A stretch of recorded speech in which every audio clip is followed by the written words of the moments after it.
अऊज़ु बिल्लाहि मिनश शैतानिर्रजीम बिस्मिल्लाहिर्रहमानिर्रहीम अल्हम्दुलिल्लाहि रब्बिल आलमीन अस्सलातु वस्सलामु अला रसूलिल्लाह सल्लल्लाहु अलैहि वसल्लम रब्बिश्रह ली सदरी वयस्सिर ली अमरी वहलुल उक़्दतम मिन लिसानी यफ़क़हू क़ौली। अस्सलामु अलैकुम रहमतुल्लाहि व बरकातुहू। सब जनान को आज का 5 मिनट का मदरसा रमज़ानुल मुबारक चलता है इस महीने का 2 तारीख़ के बारे में इंशाअल्लाह 10 हदीस मालूम कर लेने की कोशिश करेंगे। पहली बात इस्लामी तारीख़ के बारे में। मदीना में हुज़ूर सल्लल्लाहु अलैहि वसल्लम का इस्तकबाल। मदीना गाँव में हमारे हुज़ूर पाक सल्लल्लाहु अलैहि वसल्लम ऐसो नज़ारा बोलती हैं। वह कूबा में 14 दिन क़ायम फरमाकर रसूल अल्लाह सल्लल्लाहु अलैहि वसल्लम मदीना तैयबा के लिए रवाना हो गए। जब लोगों को आप सल्लल्लाहु अलैहि वसल्लम की तशरीफ़ लाने का इल्म हुआ तो खुशी में सबके सब बाहर निकल आए और सड़क के किनारे खड़े हो गए। सारा मदीना अल्लाहु अकबर के नारों से गूंज उठा। अंसार की बच्चियां खुशी के आलम में ये अशर पढ़ रही थी।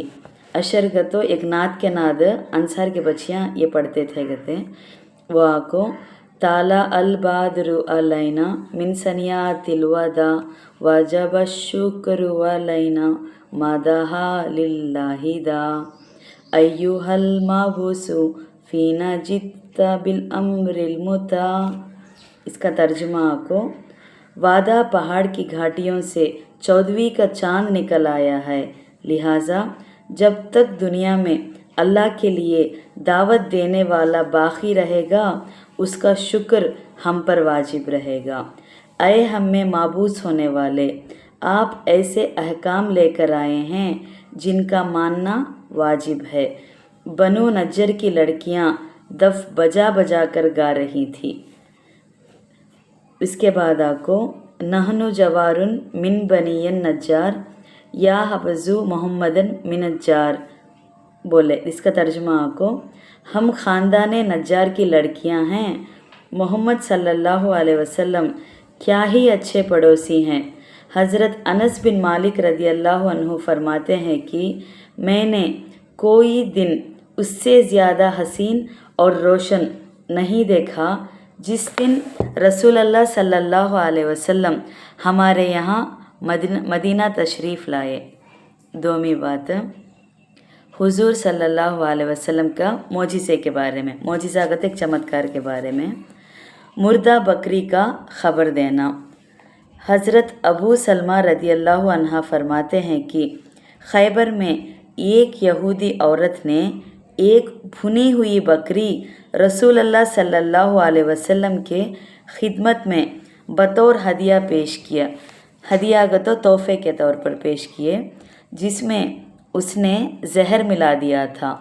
रसूल अल्लाह सल्लल्लाहु अलैहि वसल्लम ने उसमें से कुछ खाया और सहाबा किराम रज़ी अल्लाहु अन्हुम जो मजलिस में हाजिर थे उन्होंने भी उसमें से कुछ खाया, मगर फ़ौरन ही रसूल अल्लाह सल्लल्लाहु अलैहि वसल्लम ने सहाबा किराम से फरमाया, अपना हाथ खींच लो, इस बकरी ने मुझे ख़बर दी है कि मुझ में जहर मिलाया गया है।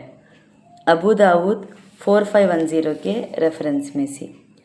3वीं बात एक फ़र्ज़ के बारे में। हदिया करने वाला आक़िल और बालिग हो। हदिये के सही और दुरुस्त होने के लिए ज़रूरी है कि हदिया करने वाला आक़िल और बालिग हो। इसलिए नाबालिग और पागल कोई चीज़ हदिया करे तो उनके हदिये का कोई एतबार नहीं है। शामी 9/24 किताबुल हिब्बा के रेफरेंस में से। 4वीं बात एक सुन्नत के बारे में। वालिदैन के हक़ में दुआ। वालिदैन के लिए इस दुआ का एहतमाम करना चाहिए। कुरान की दुआएँ वो दुआ को रब्बिर हमहुमा कमा रब्बयानी सगीरा सूरह बनी इज़राइल में 4वां आयत में है दुआ। इसका तर्जुमा, ऐ हमारे परवरदिगार हमारे वालिदैन पर रहम फरमा जैसे कि उन्होंने बचपन में हमारी परवरिश की है। 5वीं बात ایک اہم عمل کی فضیلت کے بارے میں۔ قرآن کی کوئی سورت پڑھ کر سونا۔ رسول اللہ صلی اللہ علیہ وسلم نے فرمایا، جب مسلمان بستر پر سوتے وقت قرآن کریم کی کوئی بھی سورت پڑھ لیتا ہے تو اللہ تعالیٰ اس کی حفاظت کے لیے ایک فرشتہ مقرر فرما دیتا ہے اور اس کے جاگنے تک کوئی تکلیف کی چیز اس کے قریب بھی نہیں آتی۔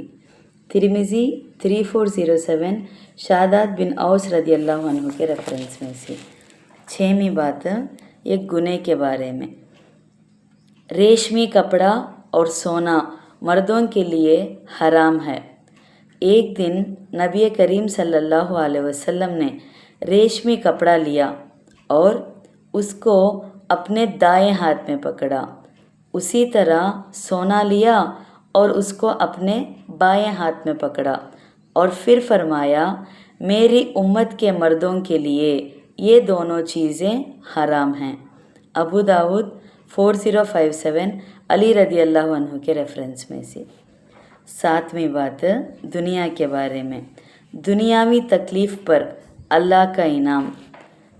رسول اللہ صلی اللہ علیہ وسلم نے فرمایا، جب بھی مسلمان کو کوئی تکلیف پہنچتی ہے تو اللہ تعالیٰ اس کی وجہ سے اس کے گناہ معاف کر دیتے ہیں، چاہے اسے ایک کانٹا ہی کیوں نہ چبھا ہو۔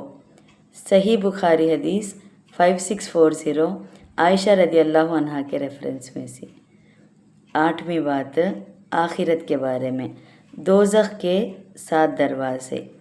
اللہ تعالیٰ فرماتے ہیں، بلا صبح جہنم ہی ان کافروں کا طے شدہ ٹھکانہ ہے۔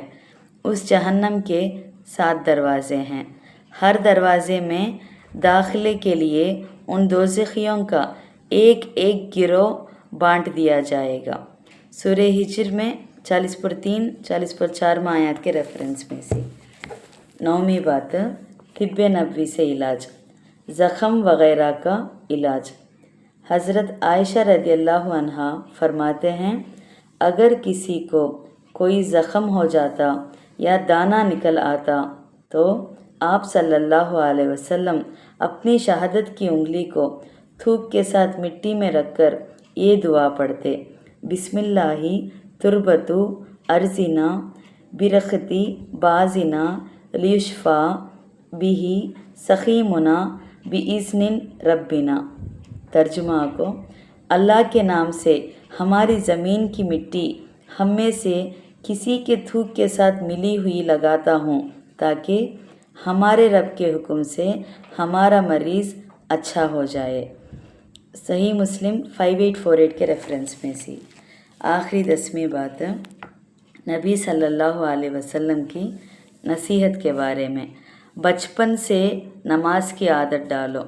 رسول اللہ صلی اللہ علیہ وسلم نے فرمایا، اپنے بچوں کو 7 سال کی عمر میں نماز کا حکم کیا کرو۔ 10 سال کی عمر میں نماز نہ پڑھنے کی وجہ سے انہیں مارو اور اس عمر میں پہنچ کر انہیں علیحدہ علیحدہ بستروں پر سلاؤ۔ ابو داؤد 495 عبداللہ بن عمر رضی اللہ عنہ کے ریفرنس میں سے۔ الحمدللہ آج کا 5 منٹ کا مدرسہ بسپر 2 رمضان المبارک کے بارے میں ہمیں بات کر لیے۔ انشاءاللہ کل بسپر 3 رمضان المبارک کے بارے میں بات کریں گے۔ السلام علیکم ورحمۃ اللہ وبرکاتہ۔